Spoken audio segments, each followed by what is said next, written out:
everybody. Thanks for tuning in to Border City Rock Talk. We get great news, great interviews, great interviewees, and sometimes a comedic touch. Make sure you smash the subscribe button, hit the like button, and comment below. Before I bring my guest on today, I got to thank my wardrobe person. My wardrobe, actually, you can't see it, but it's by Vicky Cavasso and Bang Your Head Apparel. Everybody knows Vicky and Carlos. I'm sure Carmine knows. I've got Carmine Appice from, I don't know what the piece he wasn't a part of. Is Rod Stewart, Vanilla Fudge, Blue Murder, Cactus, King Cobra. The list goes on and on. How are you doing, Carmine? In the I'm cold state good. of How Florida. you doing, man? I'm good. Good. I'm good. I'm So, sad about John. You yeah, I know. wanted to talk to Carmine today about the late John Sykes, who passed a couple weeks ago from cancer. I got to admit, I was told by a lot of people to check out Blue Murder after I'd mentioned, holy geez, this John Sykes guy was one of my favorite guitar players in that White Snake album. I remember going cruising and with my buddies. He had a Hyundai, like Yeah, really, and he yeah. had the kick-ass stereo system. But those riffs are great.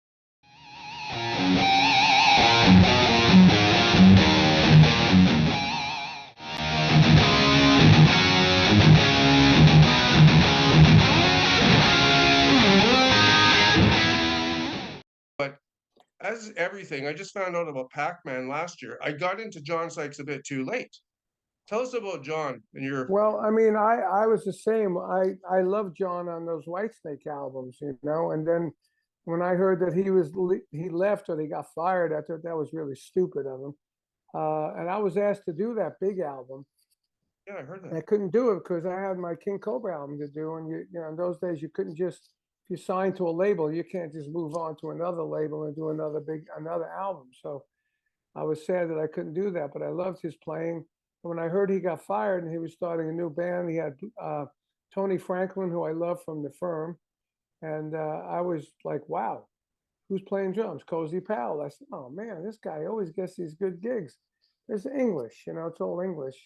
Yeah. And when I heard Cozy was out and they had Ray Gillen singing, I said, I want to find out how to get into this band because I love the guys. So I did. I went to England when my brother Vinny was with Dio, and he played at the Hammersmith Odeon 4 nights. And I said, somebody there is going to know how to get a hold of these guys. And I did. I went out and I met him. We played together. And it was like magic. It was like, wow, And then we got together, and the singer was going to be Tony Martin, who's came out of Sabbath, something. And then we said it was being recorded up in Vancouver at the Little Mountain, which was the studio at the time, with Bob Brock, who was the engineer at the time. This was his first production. After this, he did Motley Crue.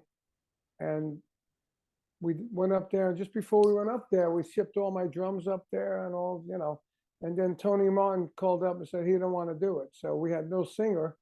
So we went up anyway. Bob Brock said, well, let's go up. We'll do all the tracks, and then we'll take a break, and then we'll find the singer. So we did that. So we went up there. We spent, I don't know, a month up there and just having a great time together. And it was all these strip bars, and we go to the Just gonna strip say, bars and have it fun. minds think alike. I was gonna say in all the nudie bars. Yeah, we had the shower. They did showers on the stage, and we had a great time cutting the stuff. And I cut the whole album with the drums. We cut the tracks with the click, and then I punch in what I want.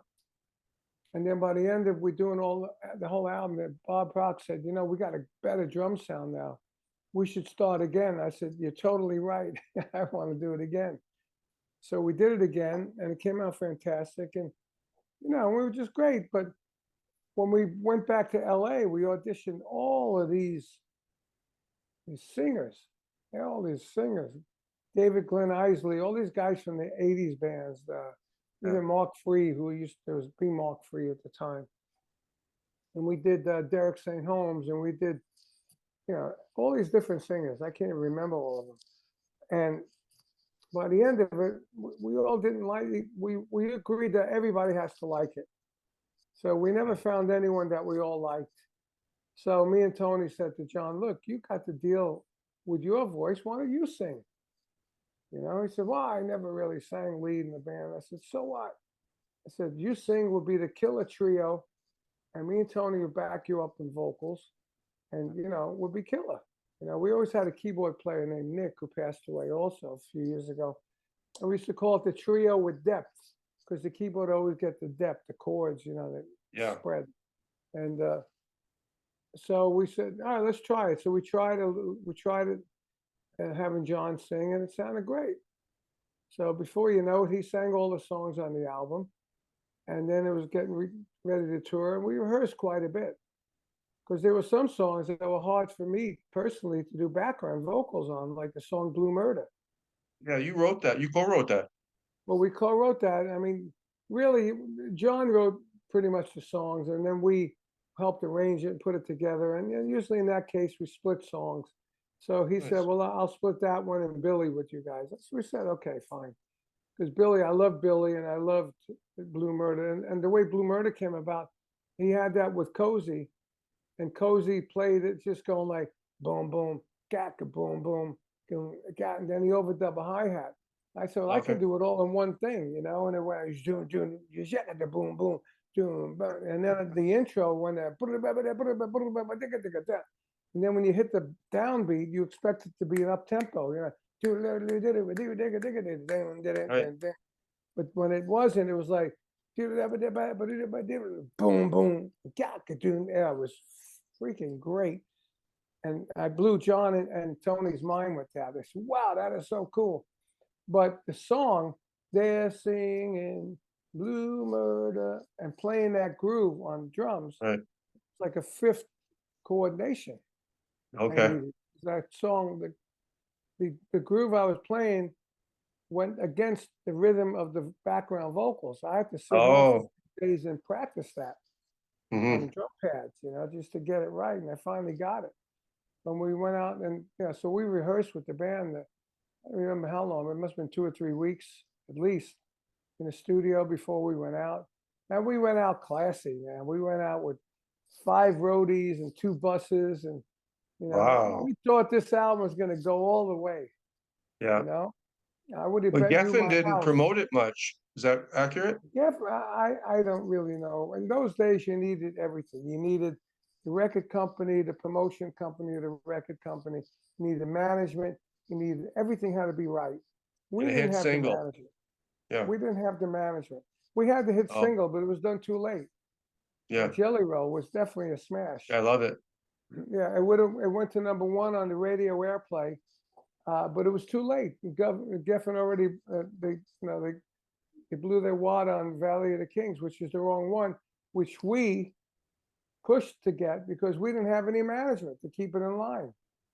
So we didn't know what we were doing. I had my manager was telling me, well, if you're going to do this, you got to do this. Yeah, but really, we needed a management to say, no, Valley of the Kings is the introduction. Jelly Roll is the hit. Right. But we didn't have that. So Okay. it kind of went ass backwards. But it did become a gigantic underground favorite of so Cult many following. people. Yeah. But I mean, probably millions of people. But they didn't buy the record. We sold 250, 280,000 records, which in those days, crap. There was some Yeah. 5 million records. Yeah. But it was a drag. But I loved that band. I loved it. We all loved it. Did you happen to know that he was sick or talk to him before he? I didn't know he was sick, but I knew there's something going on. Yeah, I remember in an interview you said you're wondering what's going on with him. You haven't heard much Yeah, from his camper. yeah, because you know I always contact the guys in my bands. The guys in Cactus. There's only one left is Jim McCarty. I always talk to him. Guys in the Fudge, we still play. BBA. I was doing the Beck Bogan the Peace box set. I was like helping produce it. Tim was gone, and me and Jeff were doing it. And then right at the end of it, Jeff died. And I was in touch with Jeff. And the next band I had was KGB. Everybody died in that band but me. But I Well, you're wasn't in looking touch with pretty good. I mean, anybody. it must be the Florida sunshine. You look pretty healthy, obviously. I'm only here 5 years. Is that it? I eat good. I eat good, and I Yeah. exercise. I mean, it's great here in Florida. I have this guest house I turned into a studio.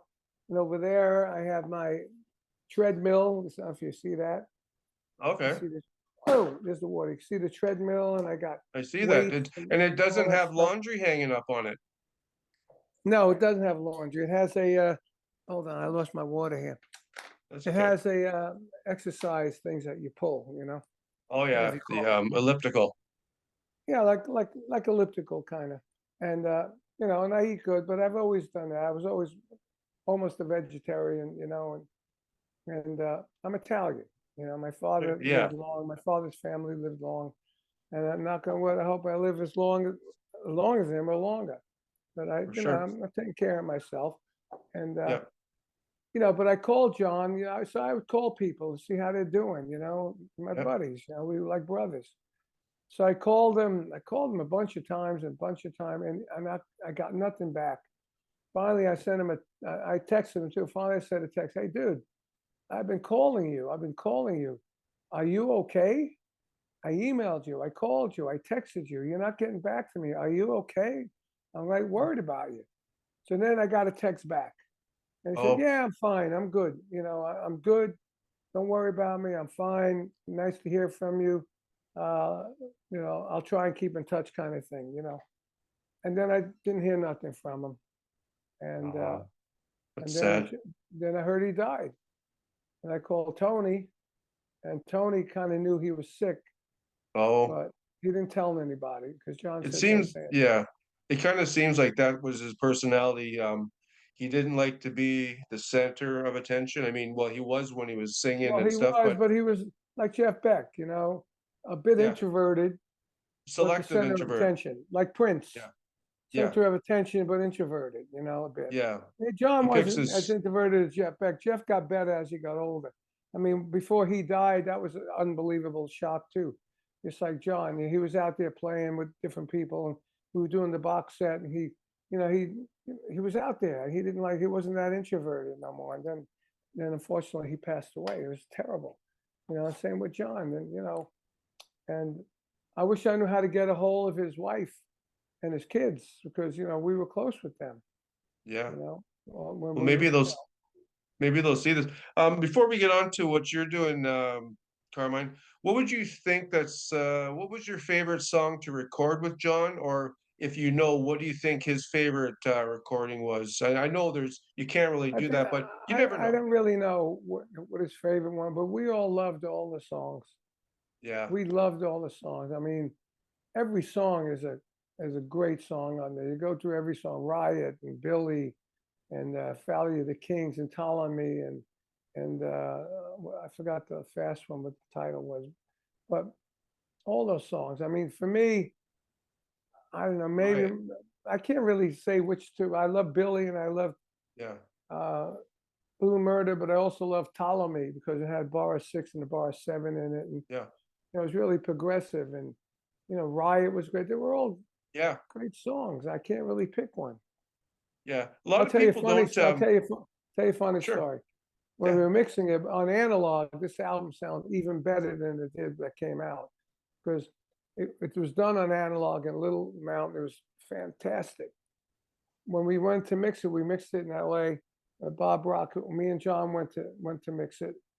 We walk in, he said, I'm transferring everything to Sony Digital. I'm going to mix it on digital. And me and John said, no way, we don't want it on digital. We don't want it. We want it on analog. So can I curse on here? you can fucking say what you want. Okay. Okay. So he said, if you don't get the fuck out of here, I'm not going to mix it at all.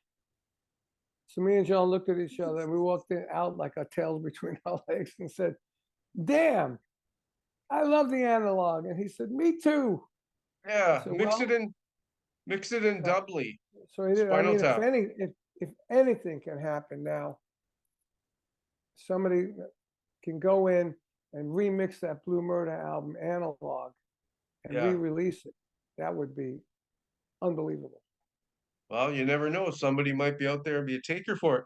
Um, so with his music with you and Blue Murder, that was one category, but I just picked up on Loveland, his second solo album. I mean, the songs there, like I wrote them down, they're just amazing. What the hell were they? I'll be waiting. Don't say goodbye. Thank you for the love. I didn't realize how good of a singer was. We talked about it earlier, but I mean, he could have made a career out of singing. I mean, I'm just kind of throwing He this did, out yeah, there, but he did. You know, like I said, we had to force him to do it. And once we got him going, then like I remember, like he was in Japan as a Blue Murder, and people didn't like it.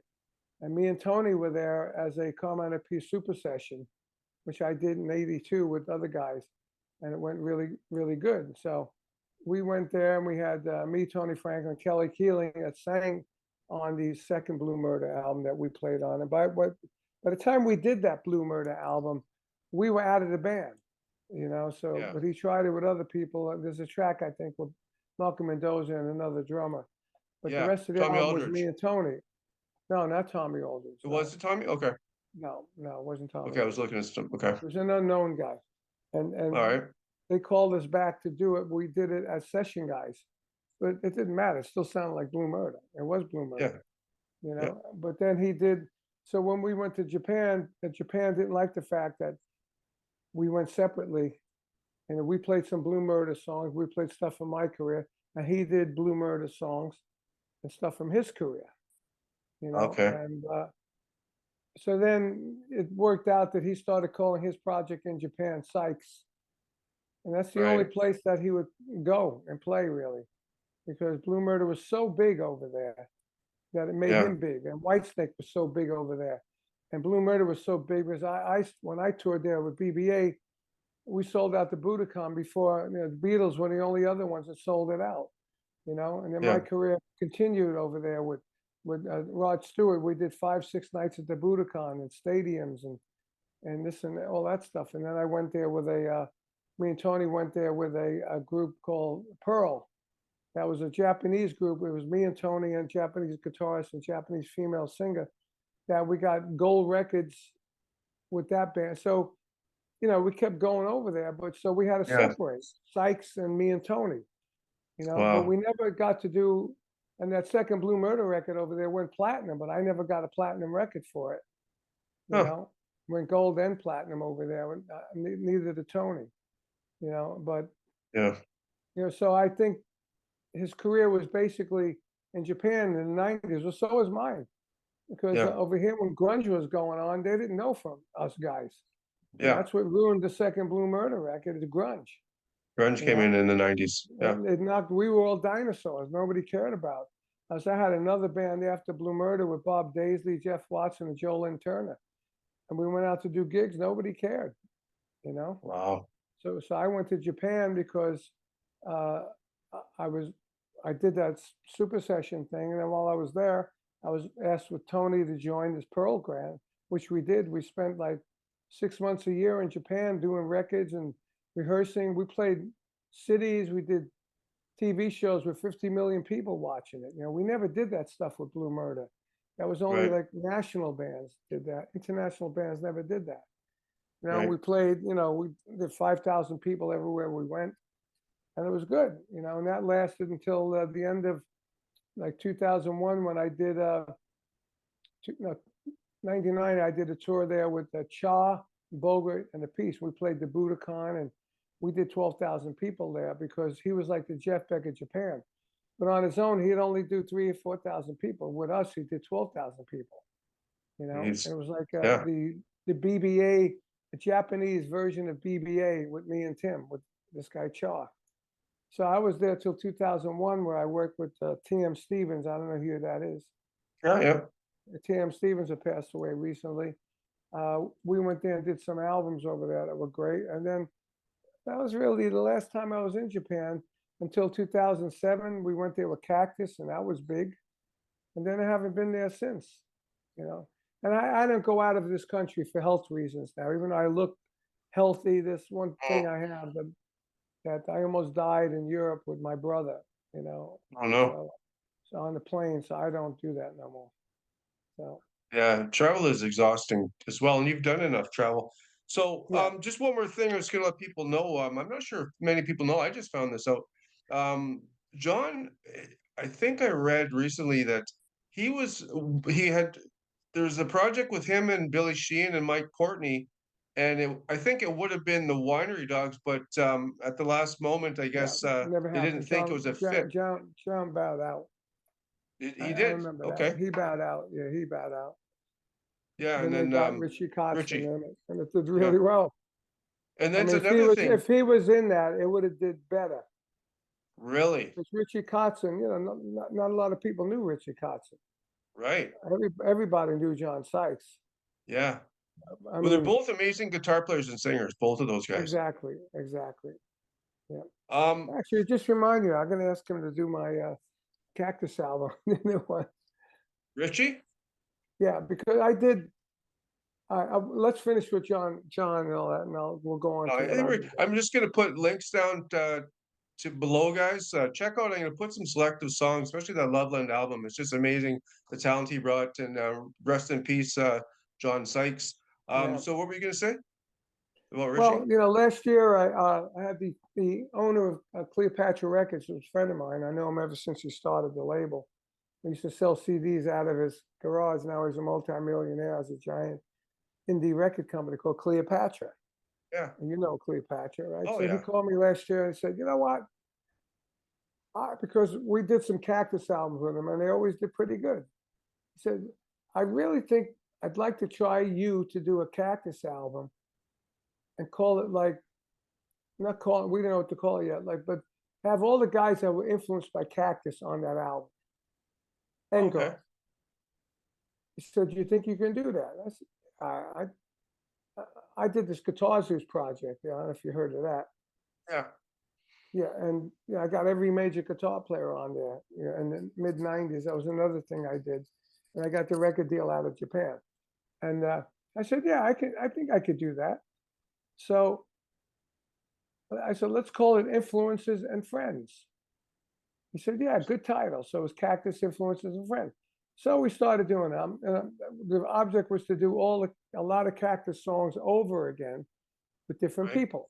So like Parchment Farm, which was one of our big songs. I don't know if you ever heard it.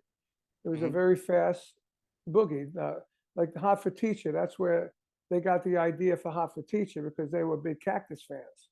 Okay. So Yeah. so I did Hot for Teacher. I had Billy Sheehan on it, me. I had the singer I had at the time of Cactus. He played rhythm guitar. I got Jim McCarty, original guitar player. Our singer played harmonica, and Joe Bonamassa played it solo. And Oh wow. so that was one track. We did another track, One Way or Another was another big track. Had Ted Nugent, Doug Pinnick, and myself on that one. Then we did Evil, which was the biggest track we ever had. And we had Doug Pinnick on bass, Jim McCarty on guitar, and Dee Snider on vocal. So we did everything like that. And they were all blues rock based songs. And then I'm watching like Foghat and Robin Trower on the Billboard blues charts. I said, I mean, they're as much blues as Cactus is. We could Right. maybe get on the chart. So I talked to the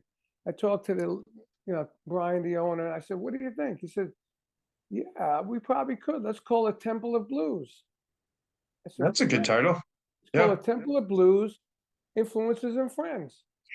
That's Said, good. great. Yeah. So great. So we did that. And I got all these other people. I had 25 artists on there. I had Phil Soussan, I had Bumblefoot, I had Tony Franklin. Bumblefoot never does any other projects. Yeah, he's done all my projects. He's on everything. I mean, he's on everything. Yeah, that's what you mean. I didn't get you as sarcastic. When he got on, I got Tony Franklin, I had Pat Travers, I had Randy Jackson, I had Bob Daisley, Ted Nugent, Steve Stevens. The list goes on everybody. and on. Yeah. I even had Britt Lightning from Vixen, because I wanted a female on there. Yeah. I tried to call what was her name? Lita, thank you. She's an old friend of mine. Yeah, but I didn't get her. Maybe I'll try her on this next one. So now I had 25 things, and we did get on the Billboard charts first week at number 3. Wow. I said, that's what I said. I said, wow, I haven't been on the Billboard chart since Blue Murder. It ties in here. So you're gonna do another one? So now I'm doing Temple of Blues too. You So want far, Richie I've been on there. talking to Derek Sherinian to play B3 Yeah. on this one track I've been working on today, and hopefully Steve Morse will be on that track. Bass Nice. player, I'm not sure yet. It could be Billy Sheehan. It could be Bob Daisley. It could be Tony Franklin. I'm not sure yet. And we did another song. We're doing 4 Cactus songs. Jim McCarty is going to be on the album. There's going to be Bad Stuff.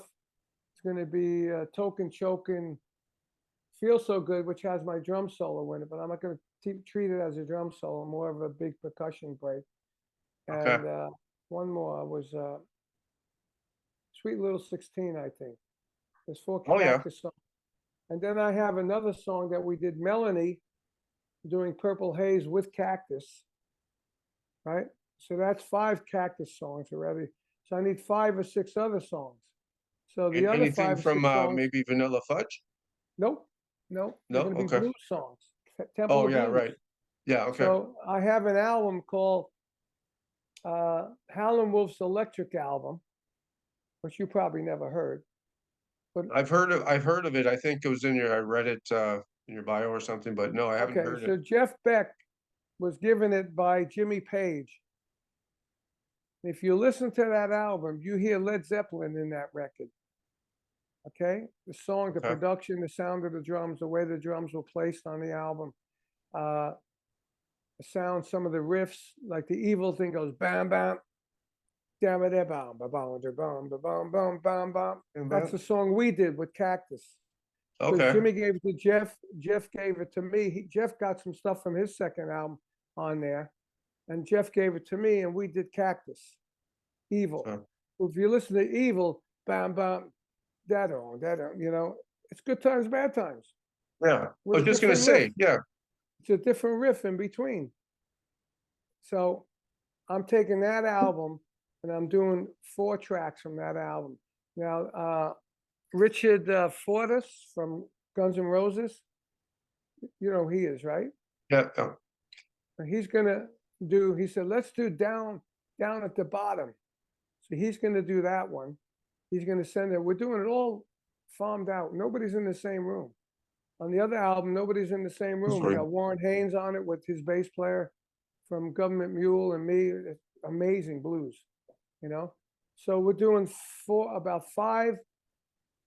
Yeah, we're doing 5 or 6 Howlin' Wolf album songs on that album. We already did Spoonful. Okay. So when do you think it's going to be released? I mean, I'm going to try and get it finished this quick year? because there's a lot less songs. There's 5 less songs on it. Yeah. I'd like to get it released for the summer because we're going to do some Cactus shows, I think, with Artemis Pyle, who has Leonard Skinner. Yeah. And it's kind of the same kind of music, And same thing, the drummer has the band and drummer has the band. And the singer on this, my singer is great, but I'm going to have other singers on it. I'm going to get Derek St. Holmes. I might get the guy in my rod band to sing it. Well, if you get Richie, he can do some singing too. I get Richie to sing and play guitar. I get Doug Pinnick will sing, Ted Nugent, maybe. But I'll for sure get Ted to play guitar. Right on. And I called these guys already, and they said, "Yeah, count me in. I'm in." But I'm trying not to get as many, because it's too many. Too many cooks spoil the broth. Yeah. Yeah, it's too many. So I might get, instead of 25, maybe 12. Cut it in half -1.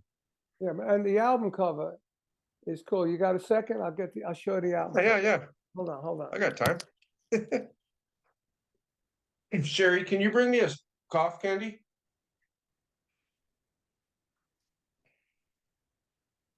Carmine's going to get an album cover.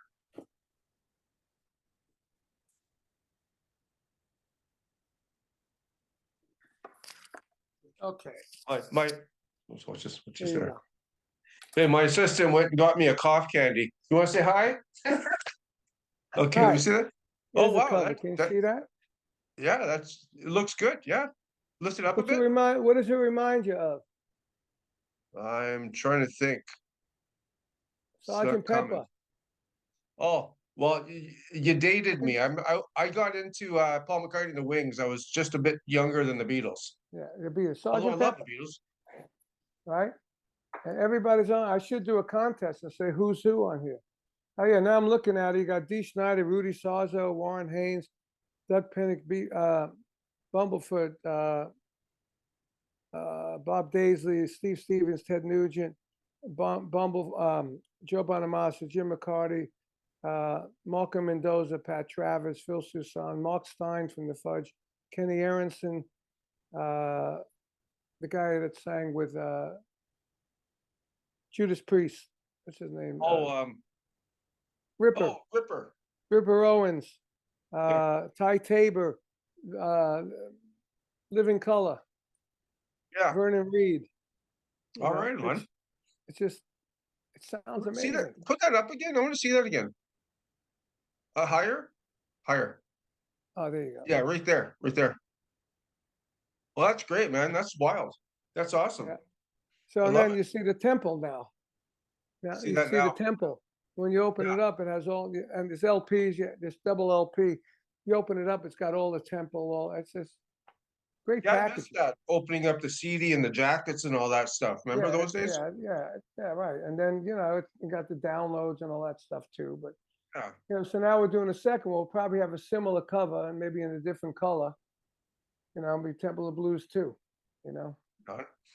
Influences and friends, because these guys are still influenced by Cactus. Oh yeah, for sure. For sure. You've got some rods. You're doing some rods. Everybody knows that you were with Rod Stewart for many years.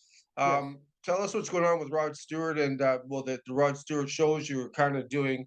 Okay. Well, just mainly in Florida. It starts when I went to see Rod Stewart a couple years ago down here in Florida, and I noticed the people going crazy on 8 or 9 of the songs that I wrote and helped produce and got the drum sound on, did the background vocals, arranged the background vocals, some help with the producing Rod's vocals. I work with Andy Johns a lot, with Tom Dowd, and I said, wow, I never get to play these songs anymore. Yeah. So for 2014, I had done a Rod Stewart tribute called The Rod Experience with a guy I found. I found him at a convention. I said, is that Rod here? And I went over and he wasn't Rod, but we did things. We went to China with it, and then it kind of didn't go anywhere because we had nobody to book it. Not like today, you got tributes everywhere and you got agents that book it. But I don't want to call it a tribute, You went to China? I went to China.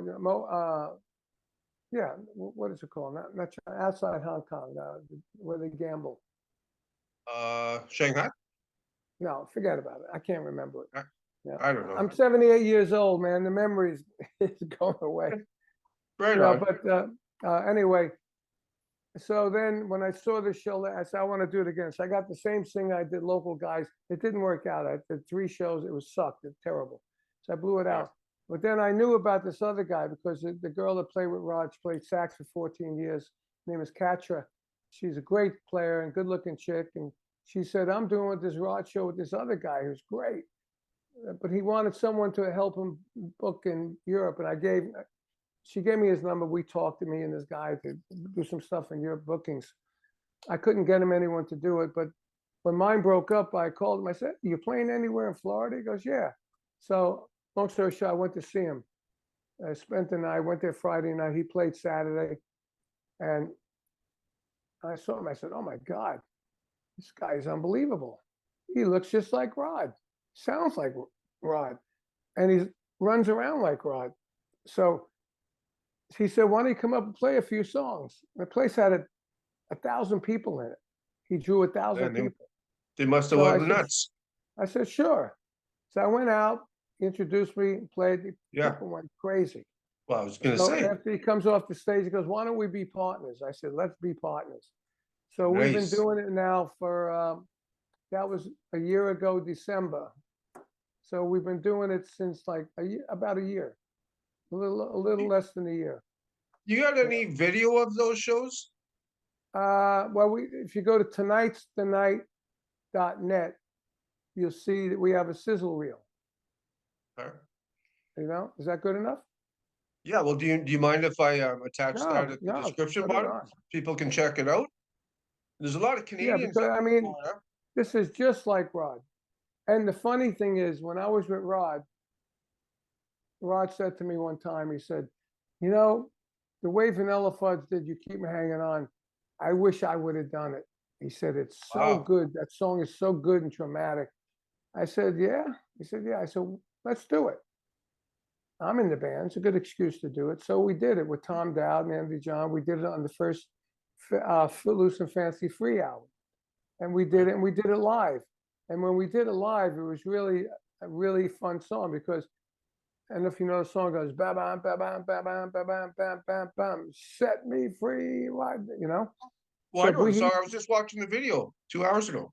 okay, so we do it like this with Rod. We did da da da da da da, and we bop and we stop and we all froze in position. The guitars went next Oh, to up, yeah. and Rod was there like this, and we just stopped until the Wow. audience react.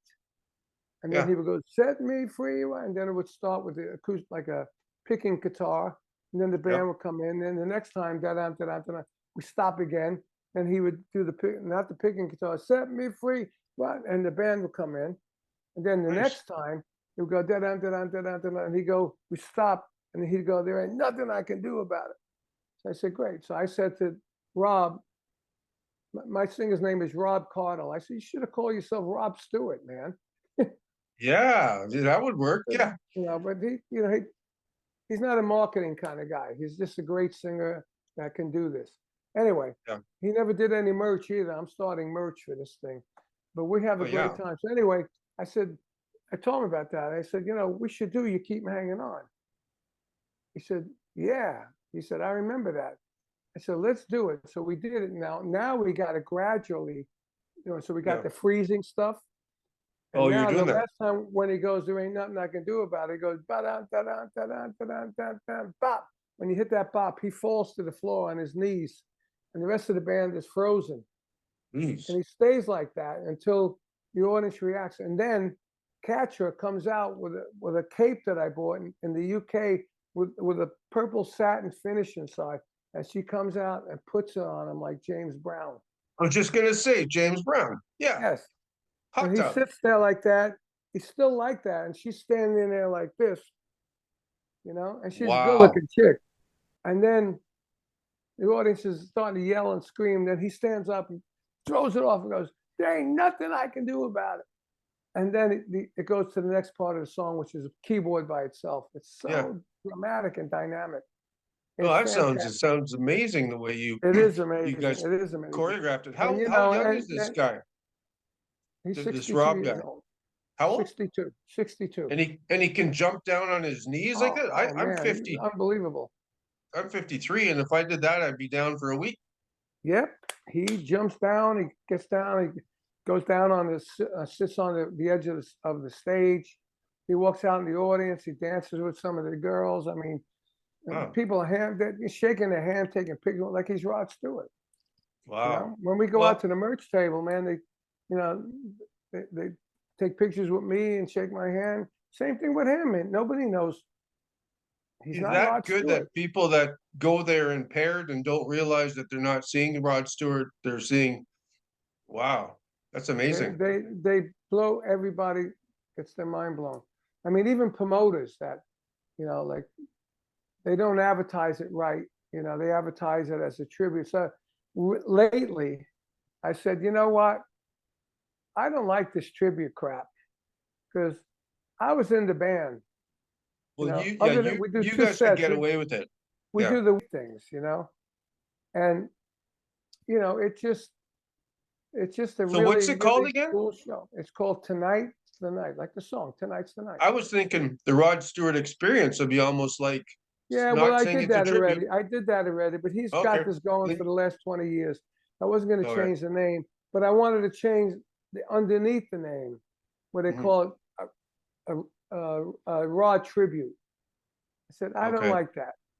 So I Well, said, you gotta you know kind what? of So listen to have to this. kind of understand where they're coming from though, because I if know, you but get, listen. I So hear, I said, let's call it something else. Let's yeah, call it the show that creates the music and legacy of Rod Stewart. I, yeah, And you're a then thinker. I emailed Rod. Right? And Mhm. he knows we're doing this because he Yeah. he went out with Katra, in LA. She showed him pictures of a guy. He said, wow, he looks like me. He dresses like me. And she said, he sounds like you, you know? So I emailed him. I know he knew about it. I said, look, we're doing this tribute to you. I mean, I want to call it, something about legacy, like a show that creates the music and Rod legacy, Yeah. And, instead of the tribute, because, it's not a tribute. I'm in it, No, I like hear you. she's in it. I was involved with the song. I was involved with the song. So I want to call it this, which is more of a legacy show than a tribute. Yeah. So Yeah. he And sends me an email back and says, wow, I'm honored. yeah. And the saxophone player too, she was with them for 14. Yeah. So what, so what does that mean? Wow, I'm honored. Does that Well, mean it he's means, backing it? I think so. I think so too. So if He you would look have had on the his lawyer website, message you if you didn't. it says it. Yeah. But so these people don't advertise it properly, you Yeah. know? And now then after we play in their venue, they freak out. They go, my God, this show is amazing. We got Could we you got not people on could you what not talk to the promoter at the venue and say, hey, Rod is backing this, and have them be no, more well, edgy with? I don't do that. Yeah, It's you not don't my need to. job. The No. managers tell them the stuff, but it depends on what agent got it, because we still got a few dates with his old agent that's a bit of a ripoff. I hear you. Yeah. Yeah. But so now we just got the website finished. We got everything on the website. They got backline on there. They got the sizzle reel, like I told you to look at. They Yep. got the history of everybody. They got everything you need. It's on the website to promote the record.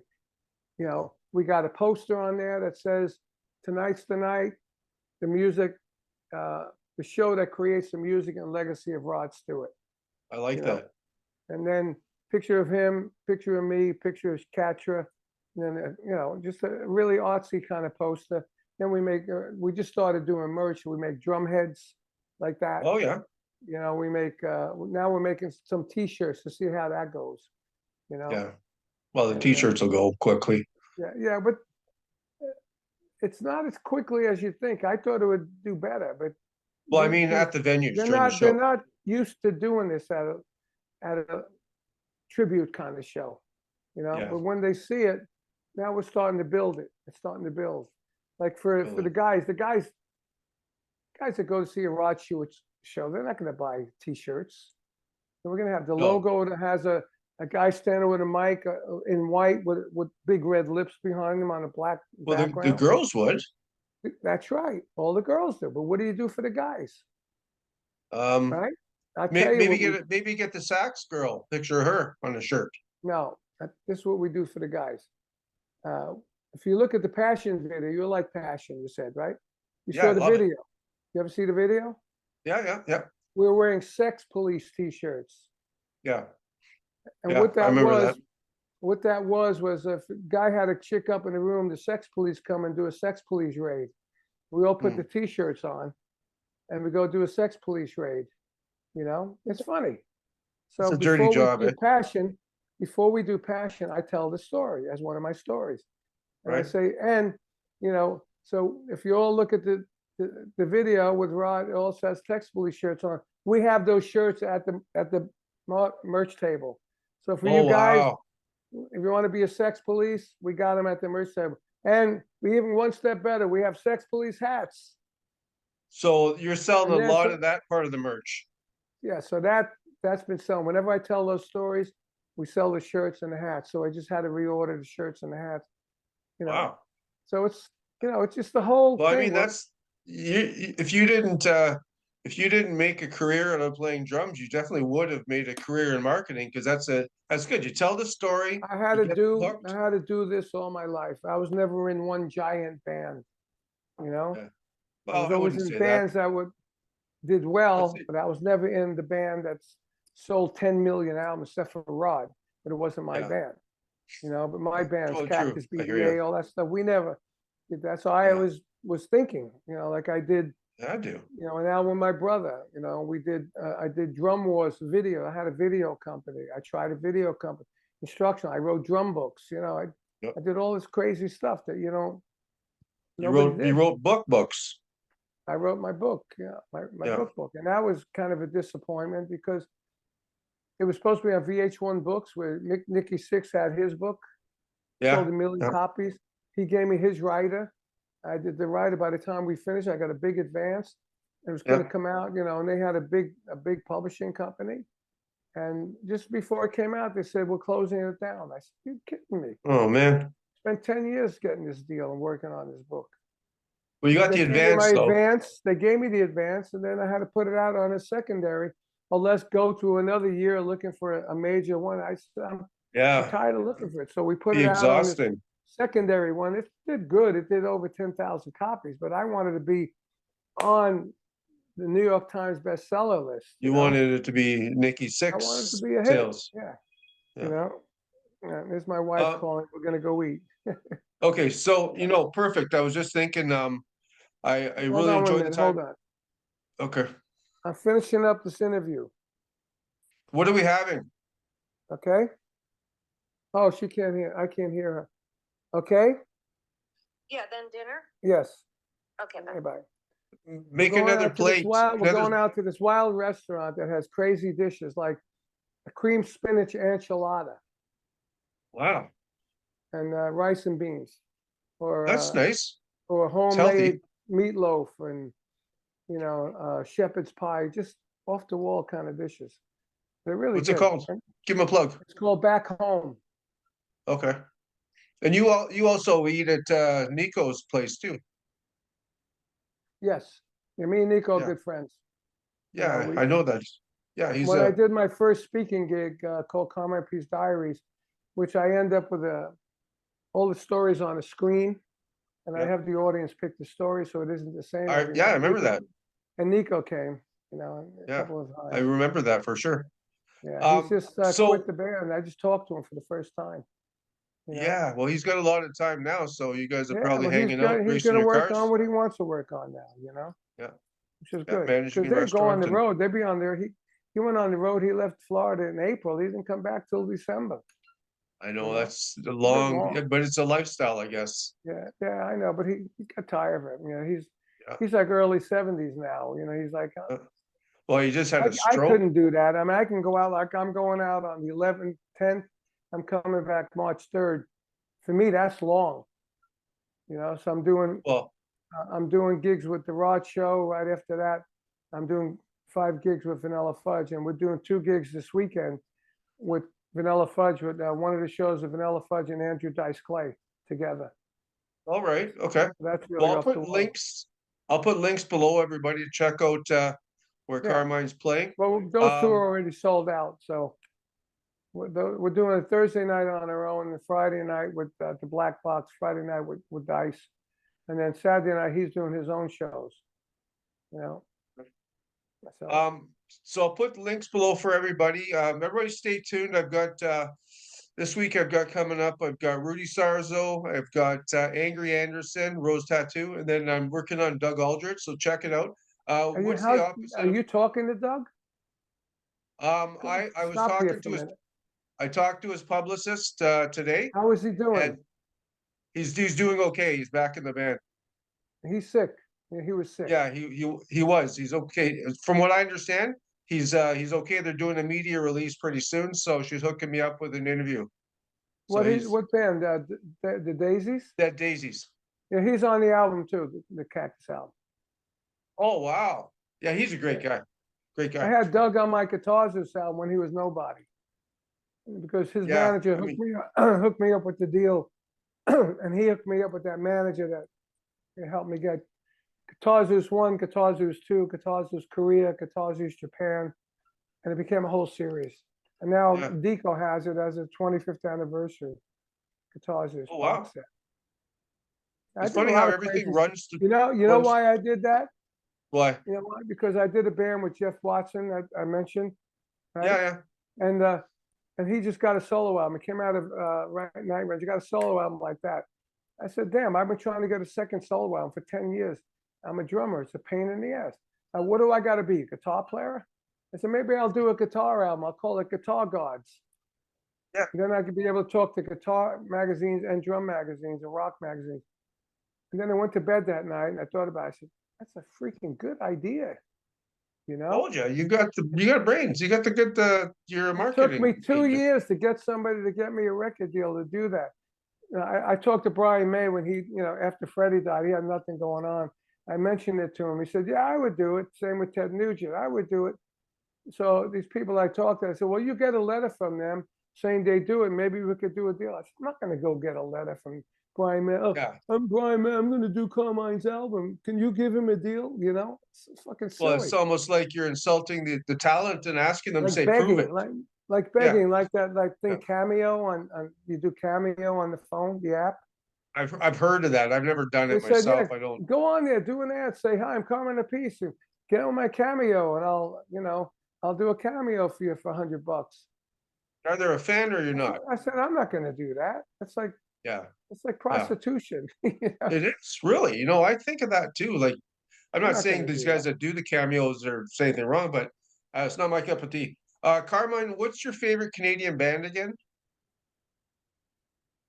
Wow, it has to be Triumph. Yes, I remember we talked about this last time because everybody was saying Rush. Remember I told you that? And Triumph, yeah, Triumph to me was my favorite. And what's the Triumph was the kind of band I liked that had songs, and they're not the same every night. Yeah, great guitar riffs and Yeah, great rock, heavy rock. two different I mean, singers. Rush were good at what they do, but for me, it's not my cup of tea. I thought Neil was a I was really, just going to really say that word. killer It's not my drummer. cup of tea. Yeah. Killer drummer. But if I'm going to watch progressive music, I would watch Mahavishnu Orchestra or listen to that. Yeah, or 'Cause that to Yanni. me, or even like Dream Theater. Dream Theater are like monsters, but they do it every night. But their stuff is really wild. I mean, I don't even know how they last on stage Yeah, 3 hours. I listened to a song of one of their new songs, like 9 minutes long. I walked away. I couldn't remember any hook. Yeah, It was great. Just kept branching off to another Yeah, it was section. sort of like a symphonic. I don't know. It's more symphonic-y. Different times to the 3/4 here, 3/8, and they're in 7/8, and they're in 13/8. And I give Mike Portnoy credit. I like Mike. I mean, we were friends, but I really liked him. I came to really like him more when he was in Winery Dogs. Well, he's a great singer. Yeah, well, not even singing, they're playing. Well, I mean, but they did a cover of Comfortably Numb, and I couldn't believe how great of a singer he was. But he's got that energy. Yeah, it's hard to do. I mean, I saw a video of BBA. I don't know if you ever saw it on In Concert some years ago. With on In Concert, we sang "Morning Dew" by Jeff Beck song. We did it differently. I sang it, and I'm playing like an animal, and I'm singing like an animal. Wow. And I look at it now. I said, "Holy crap! I was a freaking monster then. I can't do that now, But when I was young, I was 27 years old, man. I was killing it, You can do that when you're younger. Yeah. Last question, my friend, and I'll let you get to dinner. What's the opposite of unsubscribe? Subscribe. Everybody Please subscribe. Yes. Everybody do as Carmine says and subscribe to the channel. Thanks again for this, my friend. I will put links below, and everybody can sell out your shows, and it's always a pleasure. If you're doing, who are you doing? You're doing Doug, and you're doing who else coming up? Yeah, Doug is, just to clarify, Doug is being scheduled. It hasn't been confirmed, but I've got Angry Anderson Sunday, that's confirmed, and I have Rudy Sarzo Saturday, that's confirmed. Tell Ruzy I said hi, and he played on the album too. Oh yeah. It's funny how everybody intertwines through Whitesnake almost. You're almost in there, but Rudy. Well, I was friends with Rudy through Quiet Riot.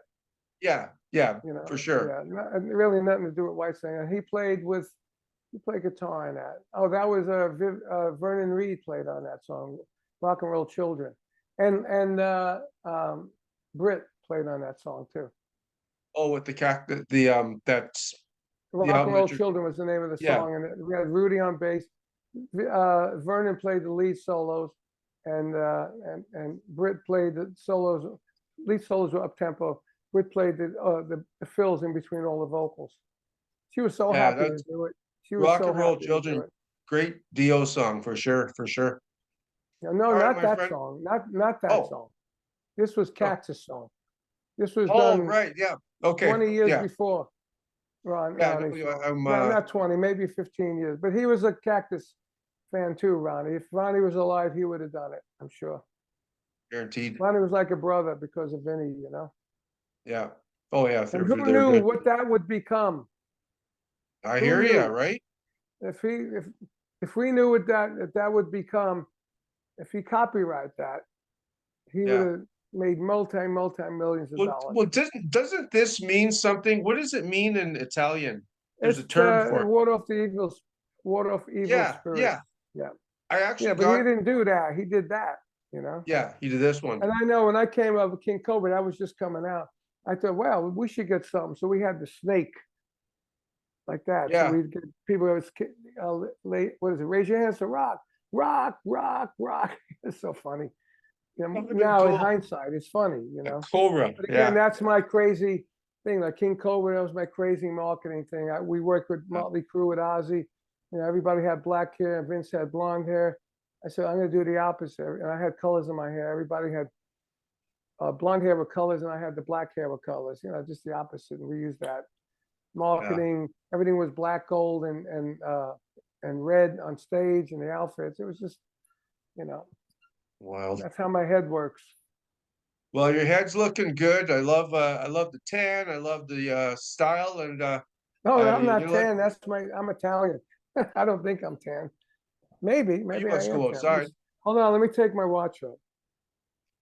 I'm a little tan. See the difference? Not a You lot. are, yeah, you are a bit tanned. I am a bit tan, You're All right, thanks, man. A lot of fun. yeah. And we'll see you next time, maybe when we're done with the Temple Blues too.